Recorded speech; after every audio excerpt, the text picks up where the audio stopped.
नमस्कार, हरियाणा न्यूज देख रहे हैं आप और मैं हूं आपके साथ ज्योति सांगवान। सिरसा में इस वक्त है, सिरसा के रानिया में हम पहुंचे हैं। इनेलो उम्मीदवार अर्जुन चौटाला से ज्यादा बातचीत हम करते हैं। क्या कुछ माहौल है इस वक्त चुनाव को लेकर? अर्जुन जी, चुनाव आप लड़ रहे हैं, आपकी पार्टी, आपका गठबंधन जीत का दावा कर रहे हैं। रानिया की ही हम बात करेंगे आपसे, क्या कुछ हवा आप देख रहे हैं चुनाव के? देखिए जी, रानिया में आज एक तरफा माहौल है। पिछले 20 साल से लोगों को एक बड़ा लंबे अरसे से इंतज़ार था कि दोबारा चौधरी ओम प्रकाश चौटाला जी का राज बने। पिछले 20 साल से लोगों को बड़ा इंतज़ार रहा है कि दोबारा जिस प्रकार से सिरसा जिले के अंदर विकास हुआ, उसी प्रकार से दोबारा विकास की जो लहर है वो यहाँ पर है। और वो इंतज़ार की घड़ी ख़त्म हुई है। आज प्रदेश भर के अंदर लोगों की मांग है चौधरी ओम प्रकाश चौटाला जी की सरकार बने। और रानिया में आज एक तरफा माहौल बन चुका है। लोग दोबारा इंडियन नेशनल लोकदल को यहाँ से जिताने का काम कर रहे हैं। किन किन मुद्दों को लेकर आप लोगों के बीच जा रहे हैं? देखिए जी, हम आज शहर के अंदर बैठे हैं। शहर में एक बहुत बड़ा मुद्दा है नशे का। आज जब आप नशे की बात करते हैं तो बड़ा दुख होता है ये ध्यान करके, कई परिवार ऐसे हैं जहाँ के युवक पीड़ित हैं। और ये जो नशा है, ये चिट्टे वाला नशा है, ये इतना माड़ा है कि एक बार कोई युवक इससे पीड़ित हो जाए वो छोड़ नहीं पाता। ना ही पूरे शहर के अंदर या पूरे हल्के के अंदर कहीं पर भी कोई नशा मुक्ति केंद्र है। और ये एक ऐसी चीज़ है जिससे पीड़ित भी को भी नुकसान होता है और पीड़ित के परिवार को भी बहुत कुछ झेलना पड़ता है। उसके अलावा जहाँ हम शहर के अंदर बैठे हैं, पीने के पानी की बहुत समस्या है। हालांकि रानिया शहर से मंत्री भी बने, सरकार का हिस्सा भी रहे, लेकिन 5 साल से शहर की जो एक नहरी पानी की मांग थी पीने के पानी की, वो पूरी नहीं हो सकी। शहर की एक मांग रही है सब डिवीज़न बनने की, वो पूरी नहीं हुई।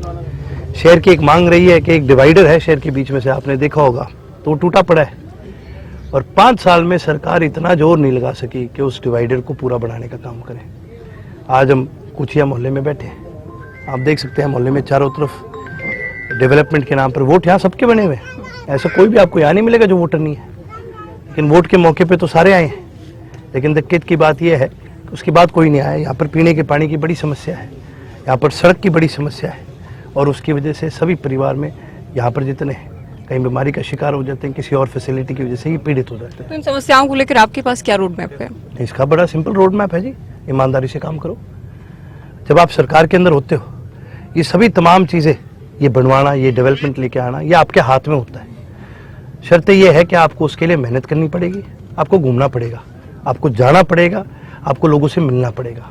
जब आप ये सारी चीज़ें करेंगे, आपके आगे समस्याएं भी आएंगी। और सरकार के पास कोई ऐसी समस्या नहीं है जिसका समाधान ना हो।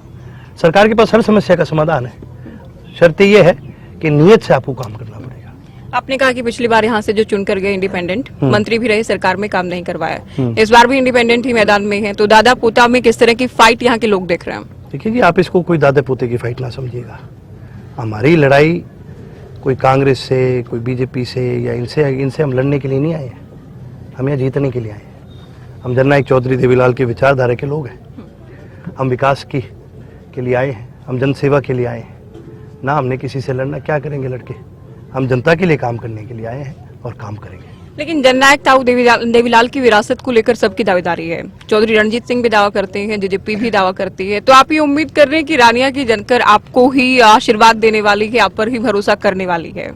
देखिए जी, जो लोग बात करते हैं विरासत की, मैं आपके माध्यम से उनको बताना चाहूँगा, देखो राज घराने खत्म हो गए। ये विरासत, ये इलाका, ये मेरा है, ये तेरा है, ये कुछ नहीं मायने रखता। आप काम करो लोगों के, लोग अपने आप आपको जिताएंगे।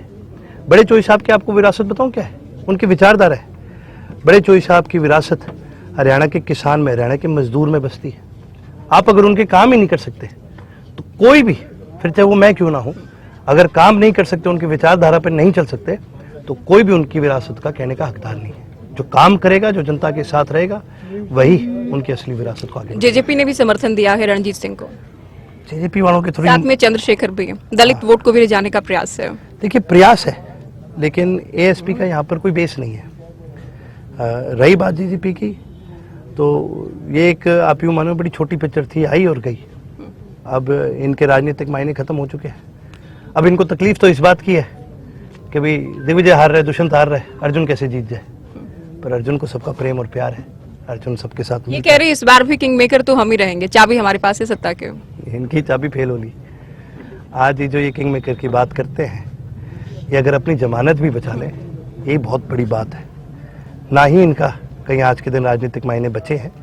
और मैंने तो मेरे इतिहास में जब से मैंने होश संभाला है, शायद ही पूरे हरियाणा की राजनीति के या भारत की राजनीति के ऐसा इतिहास में हमने पहली बार देखा होगा कोई एक ऐसी पार्टी जो इतनी जल्दी इतनी ऊंचाइयों तक पहुंची और ये 5 साल में संभाल भी नहीं सके, कुछ नहीं संभाल सके, अपने कार्यकर्ताओं को नहीं संभाल सके, आज ही जीरो तो अर्जुन ये मान रहे हैं कि जेजेपी खत्म हो चुके हैं, इस बार के चुनाव में कहीं नहीं है? नहीं, कहीं पर भी नहीं जी। इनका ना कोई रोल है, ना ही कोई इनके साथ आज के दिन जुड़ना चाहता।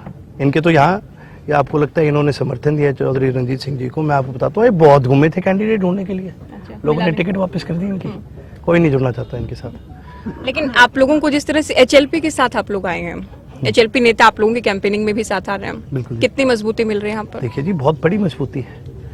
माननीय गोविंद कांडा जी ने पहले भी रानिया से चुनाव लड़ा था और लोगों का बड़ा प्रेम और प्यार उनको मिला। हार और जीत एक अलग चीज़ है, पर लोगों के बीच में रहे। एचएलपी का सिरसा में एक बहुत बड़ा होल्ड है और हमारे पुराने साथी रहे, आज के नहीं, हमारे बहुत पुराने लिंक है। और जब कोई पुराना साथी जाता है, मिलकर के काम करते हैं, इस बात की बड़ी खुशी होती है। इनेलो बीएसपी प्लस एचएलपी, लगता है जो सपना, जो फॉर्मूला आप लेकर चल रहे हैं सिरसा की 5 सीटें जीतने का, साकार हो पाएगा? बिल्कुल पूरी तरह से साकार होगा। और ये सपना नहीं, ये हकीकत है। आज हकीकत में लोग खुद इस कांग्रेस से और बीजेपी से तंगा रखे। सिरसा जिले की जब हम बात करते हैं, फिर चाहे वो कांग्रेस का राज रहा हो, चाहे वो बीजेपी का राज रहा हो, इन्होंने कुछ नहीं करा। आज सिरसा में एक बहुत बड़ा मुद्दा है चिकित्सा का। आज कहीं चले जाओ, कोई भी पीड़ित हो, अगर कोई इलाज कराना चाहे, आज ब्रेन हेमरेज की बहुत दिक्कत है जी, न्यूरो की, यहाँ पर कैंसर की बहुत दिक्कत है। हम कभी किसी के घर में जाते हैं तो पता चलता है भी किसी को ब्रेन हेमरेज का अटैक हुआ, वो सिरसा लेके जाते हैं, सिरसा वाले डॉक्टर जवाब हाथ खड़े कर देते हैं, कहते हैं जी हिसार ले जाओ। हिसार जाते जाते रात में राह में पीड़ित की मृत्यु हो जाती है। 2-2 घंटे तक जी कहीं इलाज ही नहीं है। कैंसर का अगर आपको इलाज कराना है तो मिनिमम आपको हिसार जाना पड़ेगा, बठिंडा जाना पड़ेगा, या फिर आपको बीकानेर जाना पड़ेगा। 2 तो ऐसी चीजें, आपको अलग स्टेट में जाना पड़ रहा है। ये कितनी, आज ये जिला है सिरसा जिसके अंदर 5 विधानसभाएं आती हैं, हरियाणा के एरिया वाइज सबसे बड़े जिलों में से एक है। और 20 साल में सरकार इतनी फैसिलिटी नहीं दे सकी कि लोगों का यहाँ पर ठीक से इलाज भी हो जाए। एक मेडिकल कॉलेज इन्होंने अनाउंस करा था, 2 बार राष्ट्रपति आ लिए, 2 बार। पहले रामनाथ कोविंद जी आए, उन्होंने फाउंडेशन स्टोन रखा और वो चले गए। राष्ट्रपति फाउंडेशन स्टोन रख रहा है, 4 साल बीत रहे हैं, किसी ने एक ईंट नहीं लगाई।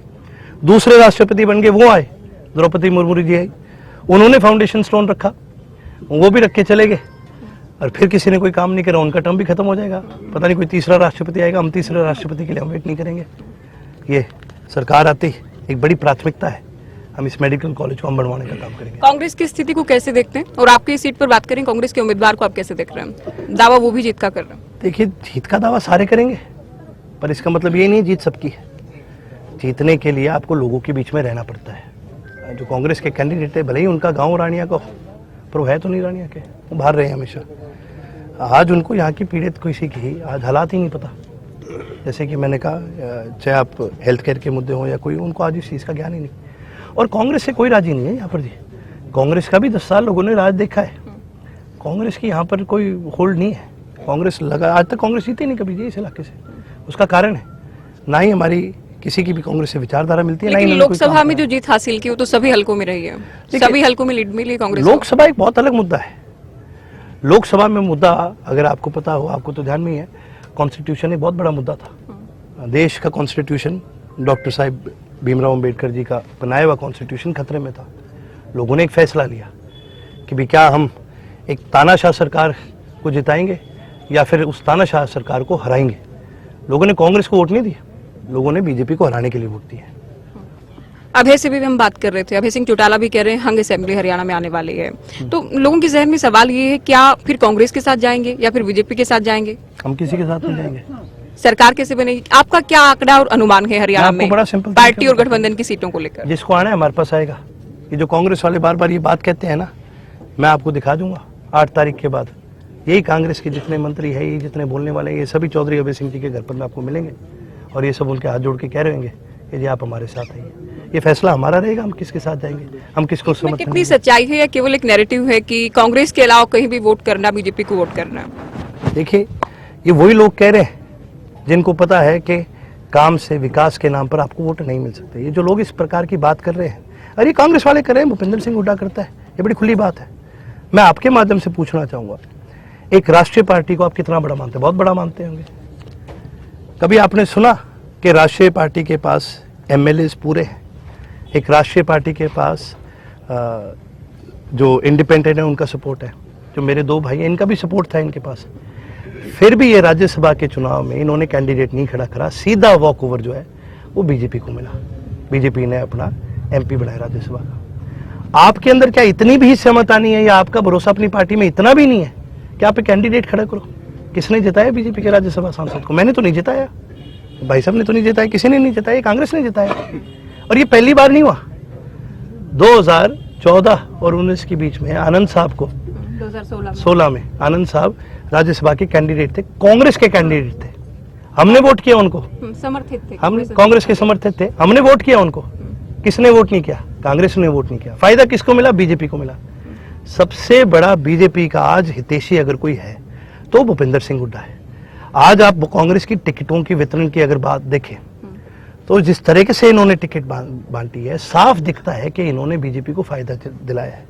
जिस प्रकार से इनका रवैया रहा है कुमारी शैलजा जी के साथ, जो इन्होंने इतना गंदा व्यवहार करा है, कोई एक्शन लिया गया उन लोगों के ऊपर जिन्होंने ये बात बोली? उनको पार्टी से भी नहीं निकाला गया, उनको रखा है पार्टी में, और वो पदाधिकारी लोग हैं सारे। इतना गंदा व्यवहार, इतने हमारे देखो जी, कांग्रेस के साथ हमारा कोई प्यार नहीं, कोई प्रेम प्यार नहीं है, ना ही हमारा कोई कुमारी शैलजा जी के साथ है, लेकिन हम सोशल जस्टिस की लड़ाई में हम विश्वास रखते हैं। एक ऐसे इंसान के साथ, इतने सीनियर लेडी के साथ ऐसा व्यवहार करना, ये अपने आप दर्शा देता है इन लोगों की मानसिकता क्या है। कहीं पर किसी को लात मारी जा रही है बुजुर्ग को, आपने वो भी देखा होगा टीवी पे। आज इनका रवैया ये है। आपको लगता है लोग ये चीज सहन करेंगे? वो जमाने गए जब आप कोई जोर से या ऐसे किसी को धमका के दबा सकते थे। लोग इस चीज को बिल्कुल भी सहन नहीं आपने इसी सवाल के उत्तर में एक आरोप लगाया कि टिकट आवंटन में कांग्रेस ने कहीं ना कहीं बीजेपी की मदद की है। एक बात ये भी कही जा रही है कि बीजेपी और इनेलो ने एक दूसरे की मदद की है। कहाँ करी है मदद उन्होंने? जहां इनेलो जीतने के आसार थे वहां बीजेपी ने कमजोर उम्मीदवार दिए हैं। ये तो बहाना है। जहाँ हम जीतने वाले हैं वहां हम ही जीतेंगे, ले आओ किसी कैंडिडेट को, इन चीजों का फर्क नहीं पड़ता जी। हमारी जीत हमारी मेहनत है।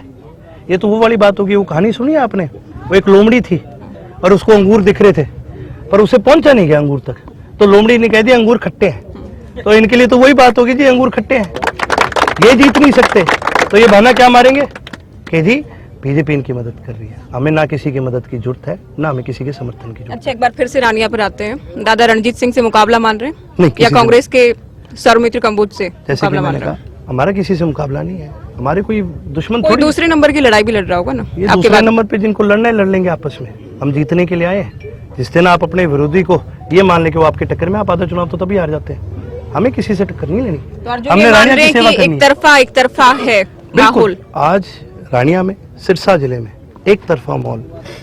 जीत का कोई अनुमान, मार्जिन का कोई अनुमान? मार्जिन मैं आपको 5 तारीख को बता पाऊंगा। हमारा दिन प्रतिदिन बढ़ता जा रहा है। मैं आज अनुमान दूंगा, ये बढ़ेगा अगले 2-3 दिन में, और 2-3 दिन बाद आपको अनुमान दूंगा वो और बढ़ेगा। बड़े चौटाला साहब भी आएंगे कैंपेनिंग के लिए? बिल्कुल आएंगे जी।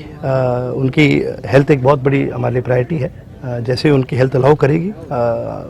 देखो जी, चौटाला साहब की खुद की हेल्थ एक बड़ा इशू है, लेकिन चौटाला साहब का खुद का आज भी यही मन करता है कि भी मैं जाऊं, मेरे साथियों से मिलूं, मैं मेरे हल्के में जाऊं, मेरे सभी साथियों से मिलूं, और वो आवश्यक अपने साथियों से मिलने जरूर आएंगे। मायावती भी आएंगी प्रचार के लिए, उनके आने से भी आपको लगता है मदद होगी? देखो बिल्कुल होगी। जब एक पार्टी का बड़ा सीनियर लीडर आता है उसका प्रभाव पड़ता है, वरना क्यों करती हैं बाकी सारी पार्टियां रैलियां? ना करो। हरियाणा में दलित वोट पर सबकी नजर है, क्या लग रहा है किसके साथ जाएगा? आप लोगों ने भी गठबंधन कर लिया है, जेजेपी ने भी गठबंधन किया है, हुड्डा साहब भी उम्मीद कर रहे हैं, दलित प्रदेश अध्यक्ष उन्होंने बनाया है कि दलित वोट उनके साथ आए, और जो लोकसभा में दिखा भी हमें। क्या फायदा प्रदेश अध्यक्ष बनाने का अगर आप मान सम्मान नहीं रख सकते? ये लोग बात करते हैं परिवारों की, ये लोग बात करते हैं सबको एक साथ लेके चलने की। एक छोटी सी चीज़ मैं आपसे पूछना चाहूँगा, भूपेंद्र सिंह हुड्डा जी का अगर बेटा चुनाव लड़ना चाहे तो उसे लोकसभा भी लड़ाया जाता है, राज्यसभा भी लड़ाया जाता है। सुरजेवाला जी का बेटा चुनाव लड़ना चाहे तो उसे लड़ाया जाता है। जेपी सारण का बेटा अगर चुनाव लड़ना चाहे तो उसे लड़ाया जाता है। कुमारी शैलजा जी अगर चाहे कि उनके परिवार से कोई लड़े तो उनकी टिकट काट दी जाती है। ये मानसिकता आपको दर्शाएगी इन लोगों की, किस तरह से ही इनकी सोशल जस्टिस की लड़ाई में इन्होंने दलित समाज को दबाने का काम करा है। जो उन्होंने कुमारी शैलजा जी के साथ करा, ये अपने आप दर्शाता है आज प्रदेश का ऐसी का हमारा साथ है। केवल दलित नहीं, हम सभी 36 राज्यों को साथ लेकर के चलने का काम करते हैं।